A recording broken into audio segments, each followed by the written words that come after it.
Estavo gemilang, Palmeiras pun menang. Free kick Messi bawa Inter Miami menang. Atletico menang dan raih 3 poin. Florian Wirtz setelah di Inggris.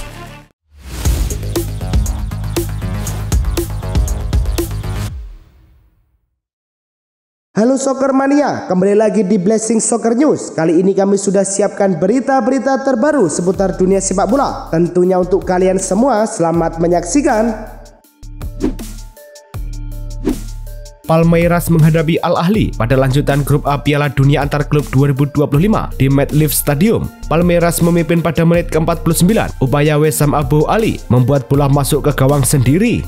Palmeiras mengadakan keunggulan 10 menit kemudian dari serangan balik. Jose Lopez mengirim bola mendatar ke pojok kanan bawah gawang. Dengan hasil ini, Palmeiras naik ke peringkat 1 grup A dengan 4 poin. Inter Miami, Porto, dan Al Ahly berturut-turut di posisi kedua sampai 4. Winger muda asal Brazil Estavo Willian kembali menyita perhatian di Piala Dunia Antar Klub dengan meraih penghargaan Man of the Match pada pertandingan kedua secara beruntun. Meski usianya baru 18 tahun, penampilan gemilang Estavo menjadi salah satu sorotan utama ketika Palmeiras berhasil menaklukkan Al Ahly dengan skor 2-0. Meskipun belum mencetak gol, kontribusi di lapangan sangat menentukan kemenangan timnya dan mengukuhkan statusnya sebagai pemain muda yang menjanjikan di dunia sepak bola internasional. Inter Miami versus Porto berlangsung di Mercedes-Benz Stadium. Wasit memberikan hadiah penalti ke Porto. Samu Anguissa maju sebagai eksekutor dan sukses membawa Porto memimpin 1-0 di menit ke-8. Porto langsung dikejutkan oleh Inter Miami setelah turun minum. Telesco Segovia menyamakan skor menjadi 1-1 di menit ke-47. Inter Miami berbalik memimpin 2-1 di menit ke-54. Lionel Messi sukses mencetak gol lewat tembakan bebasnya. Kemenangan ini membawa Inter Miami duduk di posisi kedua grup A dengan 4 poin, kalah selisih gol dari Palmeiras. Penampilan gemilang Lionel Messi saat meraih kemenangan penting atas FC Porto mendapatkan penilaian 8,5 setelah berhasil mencetak gol kemenangan melalui tendangan bebas yang luar biasa indah. Selain aksi memukau di lapangan, statistik Messi bersama Inter Miami sangat mengesankan dengan 73 kontribusi gol dari 61 pertandingan, termasuk 50 gol dan 23 assist. Penampilan Messi di level klub semakin memberikan bukti kehebatannya, seperti yang juga tercatat dalam performanya di ajang FIFA Club World Cup dengan 6 gol dalam 6 pertandingan. Lionel Messi kembali menunjukkan kemampuannya yang luar biasa dengan mencetak gol tendangan bebas ke-68 dalam karirnya, tepat di panggung terbesar Piala Dunia Klub FIFA 2025. Dengan 68 gol tendangan bebas, Messi mengungguli rival klasiknya Cristiano Ronaldo yang mencetak 64 gol dari situasi serupa. Keberhasilan Messi ini sekaligus membuatnya menjadi pemain pertama dalam sejarah sepak bola yang berhasil mencatatkan gabungan 1.250 gol dan assist dalam seluruh kompetisi resmi yang diikutinya sepanjang karir profesionalnya. Duel Seattle Sounders versus Atletico Madrid yang berlangsung di Stadion Lumen Field. Penampilan Atletico Madrid di babak pertama mampu mencetak 1 gol atas Sounders yang dicetak Barrios pada menit ke-11.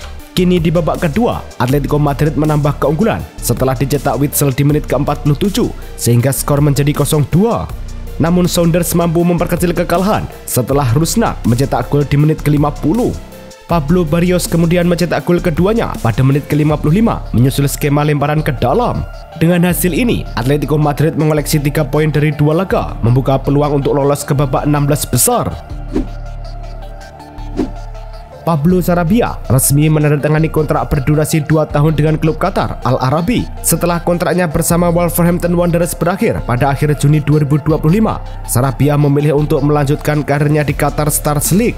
Selama 2 musim terakhir di Wolverhampton, Sarabia tampil dalam 23 pertandingan Premier League dan mencetak 3 gol. Al Arabi berharap kehadiran Sarabia dapat memperkuat tim dan memberikan warna baru dalam perjalanannya di liga tersebut. Angel Korea akan bergabung dengan klub Liga Meksiko, Tigres UINL, dengan kontrak berdurasi 5 tahun. Keputusan ini diambil setelah kontraknya di Atletico Madrid berakhir, di mana ia telah mengukir prestasi dengan 469 penampilan, menyumbang 88 gol dan 65 assist. Tigres berhasil mengalahkan pesaing seperti River Plate dan Galatasaray untuk mendapatkan sang pemain. Gaji yang ditawarkan Tigres kepada Korea mencapai sekitar 5 juta dolar per musim, naik dari 3,5 juta dolar saat ia berada di Spanyol. Napoli telah membuka negosiasi dengan Torino untuk merekrut kiper Vanja Milinkovic-Savic dengan tawaran transfer senilai 18 juta euro. Negosiasi ini berlangsung cepat karena Napoli ingin mengamankan tanda tangan sang kiper sebelum klub-klub lain. Milinkovic-Savic yang musim lalu bermain apik di Torino dikenal sebagai salah satu penjaga gawang terbaik di Serie A dengan catatan 11 kali clean sheet dan telah menunjukkan kehandalannya dalam menghadang tembakan lawan. Parma Calcio mengumumkan secara resmi penunjukan Carlos Custa sebagai pelatih mulai 1 Juli mendatang. Custa yang sebelumnya menghabiskan 5 tahun sebagai asisten pelatih di Arsenal bersama Mikel Arteta membawa pengalaman yang sudah teruji di kompetisi papan atas Eropa. Dengan kontrak 2 tahun hingga Juni 2027 dan opsi perpanjangan musim berikutnya, Parma berharap Custa dapat membawa perubahan positif dan membangun tim yang kompetitif di Liga Italia ke depan. Lazio secara resmi mengumumkan perpanjangan kontrak gelandang asal Uruguay, Matias Vecino, yang akan memperkuat tim Bianco Celeste hingga 30 Juni 2026 dengan opsi perpanjangan 1 musim tambahan hingga 2027. Vecino telah menunjukkan performa konsisten selama 3 musim terakhir dengan mencatat 114 penampilan, 13 gol, dan 7 assist. Keputusan perpanjangan kontrak ini menegaskan peran penting Vecino bagi strategi permainan Lazio di lini tengah meski usianya sudah menginjak 33 tahun. Juventus resmi mengumumkan perpanjangan kemitraan eksklusif dengan Adidas yang telah terjalin sejak musim 2015-2016 hingga 10 tahun ke depan, yaitu sampai tahun 2037. Keputusan ini diambil sebagai bentuk sinergi erat antara kedua pihak yang berkomitmen untuk terus berinovasi. Klub Italia ini menegaskan bahwa perpanjangan kontrak ini bukan hanya sekedar kesepakatan bisnis, melainkan langkah strategis untuk memperkuat kerjasama jangka panjang yang didasari oleh proyek bersama dan tujuan ambisius. Espanyol bergerak cepat untuk menggantikan posisi penjaga gawang Joan Garcia yang resmi pindah ke Barcelona. Klub La Liga ini mengumumkan telah menandatangani kontrak 3 tahun dengan Marco Dimitrovic dari Leganes. Pemain berusia 33 tahun membawa pengalaman di bawah Mister Gawang setelah musim yang solid bersama Leganes. Meskipun Leganes mengalami degradasi, Dimitrovic tampil sebagai salah satu pemain kunci dengan catatan 10 kali clean sheet dan 104 penyelamatan dalam 32 pertandingan. Kabar menggembirakan datang dari Real Madrid, di mana sang bintang Kylian Mbappe telah resmi keluar dari rumah sakit setelah sebelumnya mengalami masalah kesehatan mendadak berupa gangguan perut akut.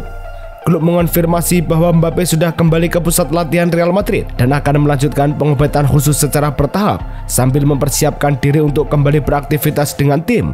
Kondisi ini menjadi angin segar bagi para penggemar yang menantikan penampilan Mbappe kembali di lapangan. Kabar menggembirakan datang dari Real Madrid menjelang pertandingan penting melawan Pachuca, di mana Antonio Rudiger dikabarkan siap kembali bermain setelah melalui proses pemulihan cedera.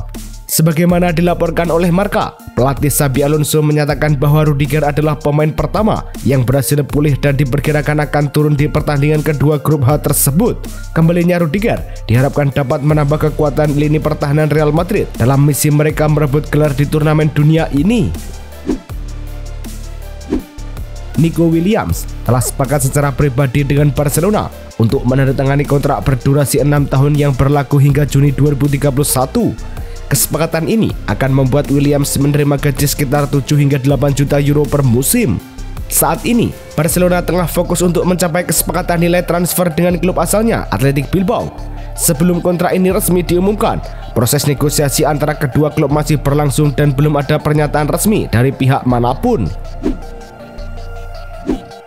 Jules Koundé dikabarkan telah mencapai kesepakatan lisan untuk memperpanjang kontraknya bersama FC Barcelona. Menurut laporan dari Ben Jacobs, pemain ini menyatakan keinginannya untuk tetap bertahan di klub dan komunikasi positif telah terjadi dengan pelatih Hansi Flick. Semua pihak yakin bahwa dalam beberapa minggu ke depan, kesepakatan resmi akan segera diteken. Koundé sendiri tampil gemilang di sepanjang musim ini, bahkan menjadi andalan di berbagai pertandingan hingga 3 pekan terakhir kompetisi.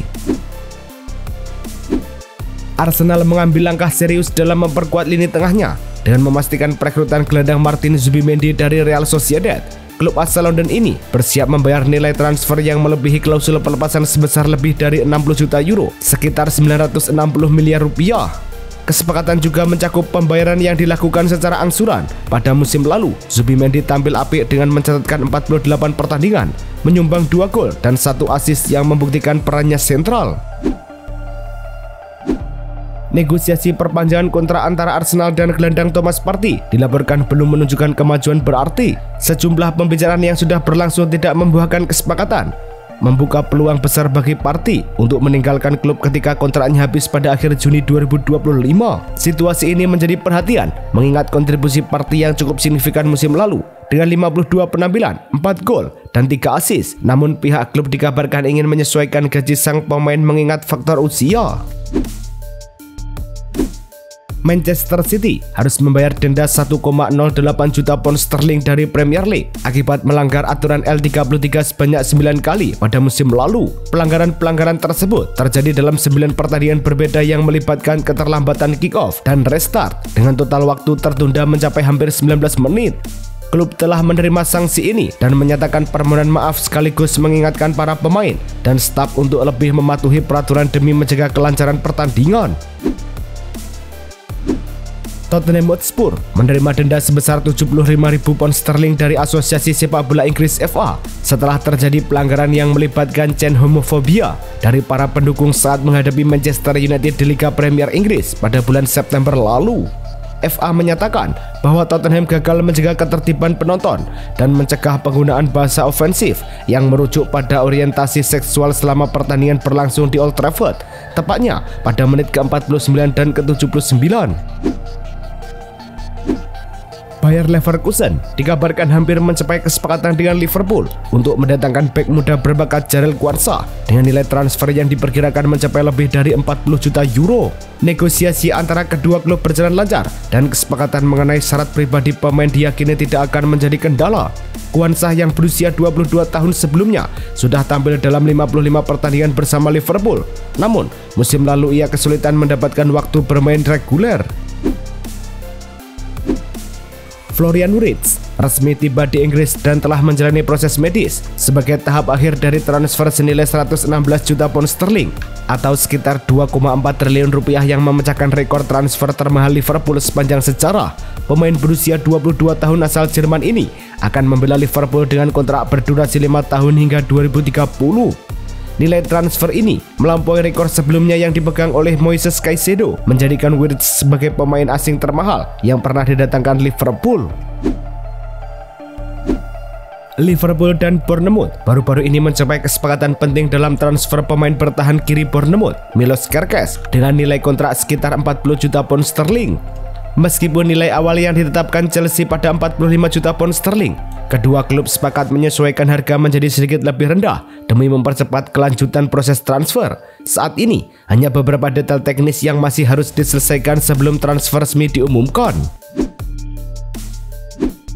Crystal Palace sedang berada dalam pembicaraan serius dengan klub Portugal, Sporting Lisbon, untuk mendatangkan bek tengah muda asal Pantai Gading Ousmane Diomande. Nilai transfer Diomande yang mencapai sekitar 40 juta pound sterling akan menjadi rekor baru bagi Palace. Ketertarikan Crystal Palace terhadap Diomande didasari oleh performa impresif sang pemain di Liga Portugal, di mana ia memiliki statistik menang duel udara mencapai 96,6% dan efektivitas operan mencapai rata-rata 96,4% per laga.